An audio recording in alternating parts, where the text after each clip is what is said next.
This is the electric G-Wagen, and why is it drawing circles around itself?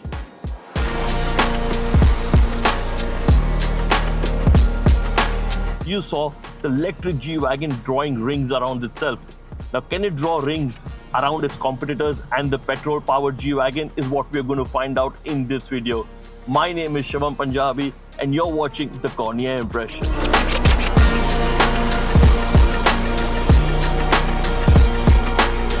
When I first saw the electric G-Wagen in Dubai, it was launched alongside the brand new facelifted regular G-Wagen as well.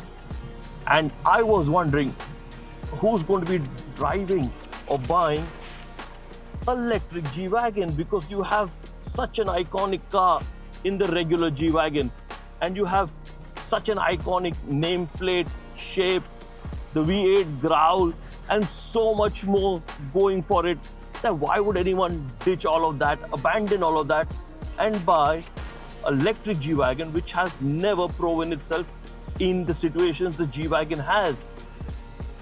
And how sadly mistaken all those thoughts were, because I am driving the G580 with electric power and I can tell you already it is unbelievable.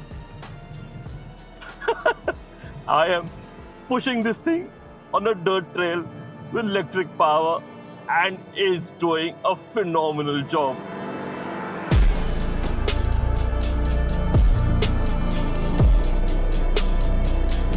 You know, when you're off-road and you have traction control switched off, low range mode and all of that, petrol cars usually limit you. But in the electric car, there is no limit. Even though it's low range mode, I'm getting a lot of power. I'm getting all the things that I need to make sure I am genuinely pushing this thing and enjoying it. Few months ago, I drove a competitor which had petrol engine and I genuinely love that car. I think I love this more. And that is a very hard thing for me to say. I'm doing 85 kilometers per hour sandy road with bumps and undulations, and the S suspension is doing a fabulous job of making sure I'm stable and I'm getting all the power that I need. The off-road system on this thing is just next level. Okay, 4 motors, one around each tire, each producing 146 horsepower, making a total of 580 horsepower. Each tire or each motor technically gets its own transmission, which is phenomenal to think of the engineering behind it. And then it has over 1000 Newton meters of torque, which is why it is so capable at any given point of time, whether it's on-road or off-road.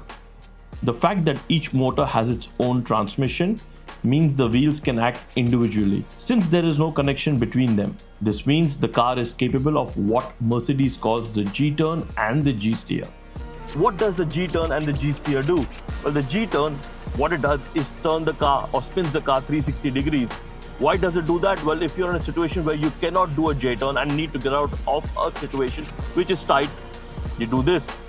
And what the G-steer does is basically locks one wheel and reduces the turning radius, so you can get out of a situation where you cannot turn the car completely. Both very, very usable features at any given point of time.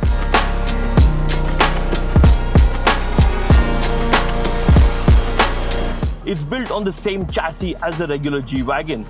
However, the seating position is slightly elevated because of the double stacked battery inside. The entire underbody is armored and protected so that when you go off-roading, when you really push it, nothing goes wrong. Obviously, the question you're going to ask me is if this G-Wagen, the electric one, is better than the petrol one. And since we're off-road, it's a perfect time to answer that. Yes, it is. And I'm going to tell you why.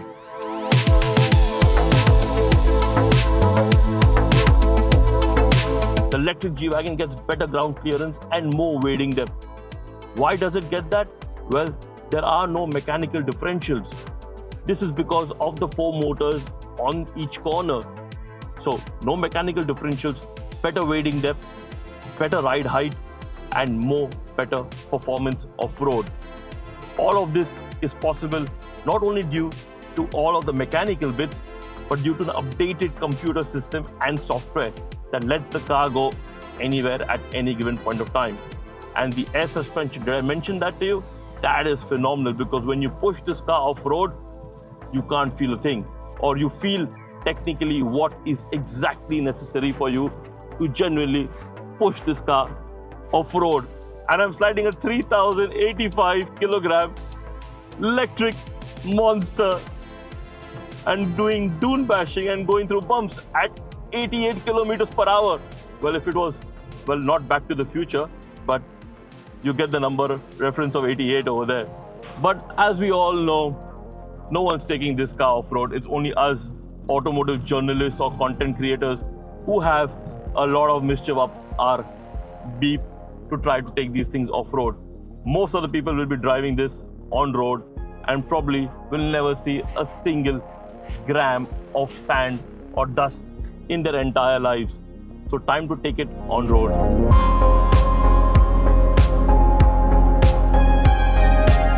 On-road, the car is extremely comfortable. I'm sitting right now in comfort mode, and that's where it performs the best. Obviously, it's an electric vehicle, so you can set up regen to whatever level you desire. Right now, I'm on maximum recuperation. That means the second I lift my foot off the pedal, it's going to start to regen and make sure I get a bit more of extended driving or extended range driving. Now, the range on this car is roughly officially around 400 kilometers. But I think in real life, you're going to get between 300 to 350 kilometers of range depending on how you push the car. Now you guys know about the range.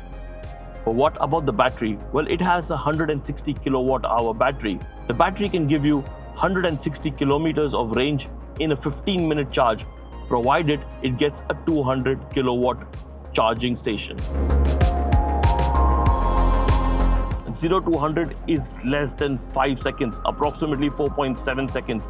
Now that's slower than the regular G-Wagen, but it is more responsive than the regular G-Wagen because of all the electric power and the torque as well. No more turbo lag to deal with, which is actually pretty phenomenal. When you turn the car, it's very responsive and stable. You're able to predict how the car is going to behave in any given situation, on road and off road, and that's what makes it so impressive. Obviously, with all the luxury features, the Burmester audio system, the MBUX, the larger screen, the new software, it gets a ton of new safety features, and that's a whole list by itself. All of this makes the G-Wagen or the electric G-Wagen so much of a capable car, and that's what I genuinely love about it. I have fallen in love with the electric G-Wagen, and I don't think I can go back to anything else. I am surprised as to how I am saying this, because I'm a proper petrol head, and whenever I see electric vehicle, I'm always looking at it with some sort of disdain or some sort of, yeah, maybe, but this has completely changed how I think about the electric G-Wagen, and maybe this will change my mind about other EVs as well. But definitely this G-Wagen does the right job at the right time. Internally, there is a lot going on with the electric G-Wagen. With all the softwares and intricacies and mechanical hardware, the car knows no bounds. But what has really changed on the outside? Honestly, not much. 99.99% of the car looks identical to the iconic G-Wagen that we have come to love over the period of years. And Mercedes has done this with intention, with purpose, because we all know what happened to the other EQ design language. Now, the electric G-Wagen retains the same chassis as the OG G-Wagen, which is good job, Mercedes. But for the geeky people in us, for the nerds in us, we have to identify the small changes that Mercedes has made in this car. So first of all, a brand new grille. You get another option of the grille, but this is what we have on this car. Now, the vents over here, you can see, have a particular look which is unique to the electric G-Wagen. This design carries forward to the vent over here as well. Now, the entire flow is, like I said, typically iconic G-Wagen, but the car has been made more aerodynamic. Slightly ironical, right? A square box such as this becoming more aerodynamic. Well, let's take a look at what's more aerodynamic. So first of all, it's the bonnet that has become slightly more aerodynamic, and then the A-pillars have become more aerodynamic, and the strip on top of the roofline has been designed to make sure there is less wind noise inside the cabin while you're driving.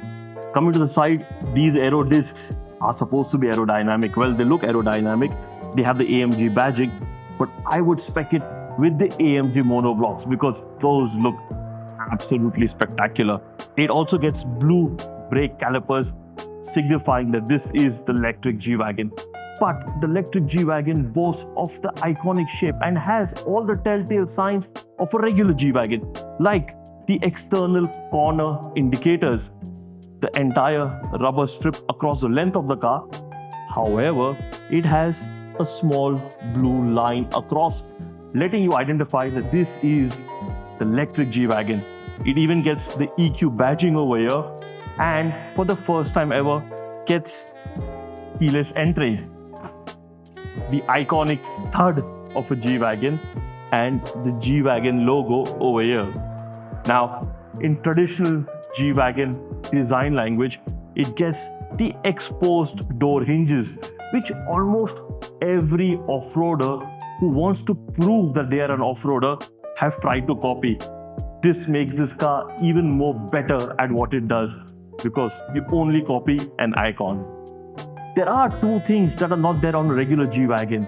One are the vents over here in the pursuit of aerodynamics, but this one is very interesting. You know, this is how we open the door of a G-Wagen, and this is how we shut it. But when we shut it this hard, it creates pressure inside the cabin which needs to be let out. And that's where you have these vents over here letting the pressure out. Very, very small thought process, but very important in the grand scheme of comfort. That's Mercedes for you. If you have seen any other video of the electric G-Wagen on the Cornea impression, when the car was launched, or of the EQG concept car, you would have noticed we spoke about the square box at the back. Now that box is gone for the Middle East market because Mercedes Middle East said, no square box. We want a full-size spare. So good job Mercedes-Benz Middle East because you all made the right choice. For the GCC market, we get a full-size spare. However, the square box is used to store cables. We don't want that, right? We want this, right? Nothing else has changed on the rear except the fact that it retains this shape and it gets the G580 badging. G for G-Wagen, 580 is equal to 580 horsepower from the electric motors. Let's go take a look at what's happening on the inside. On the inside is traditional G-Wagen fare. Rear and front seats are exactly the same. You get rear entertainment exactly the same.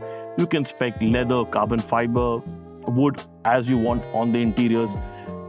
This is the first year of the production of the 2025 G-Wagen or electric G-Wagen, so it gets the Edition 1 badging.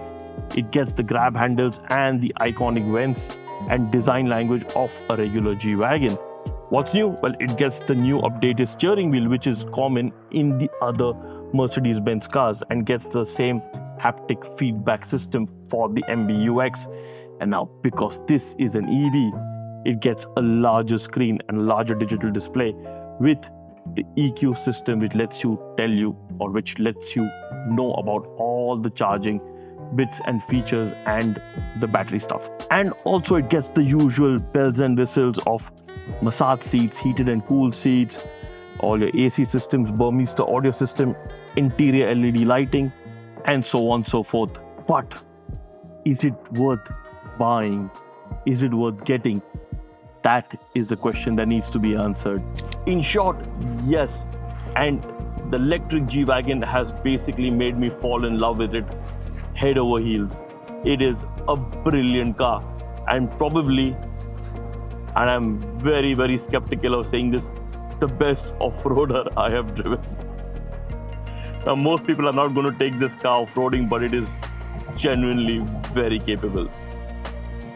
Two things that you need to keep in mind before buying the electric G-Wagen are, one is obviously the limited range.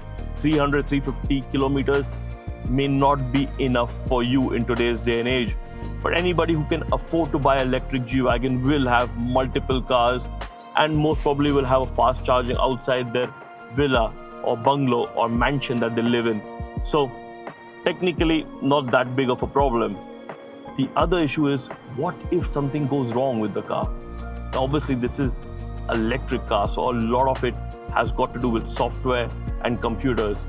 But if something does go wrong, which it shouldn't, it's going to be really expensive to fix. And that is one of the biggest concerns I have with this car. But should you go buy it still? I would say, yes, please go buy it, because there is nothing like this out there in today's day and age. What's it priced at? Well, the starting price is 850,000 dirhams, which is actually head-to-head with the petrol G500 and the G63 AMG. And yes, it made an absolute brilliant impression on us. I also think that this is the best car on sale by Mercedes-Benz. Imagine someone telling you that. Well, that's what I actually feel. This electric G-Wagen or the G580 is probably the best car on sale from Mercedes at this point of time. Thank you for watching the Cornea Impression. My name is Shaman Punjabi, and make sure you like, comment, share, subscribe, and click that bell icon so that we can keep bringing you more videos such as this.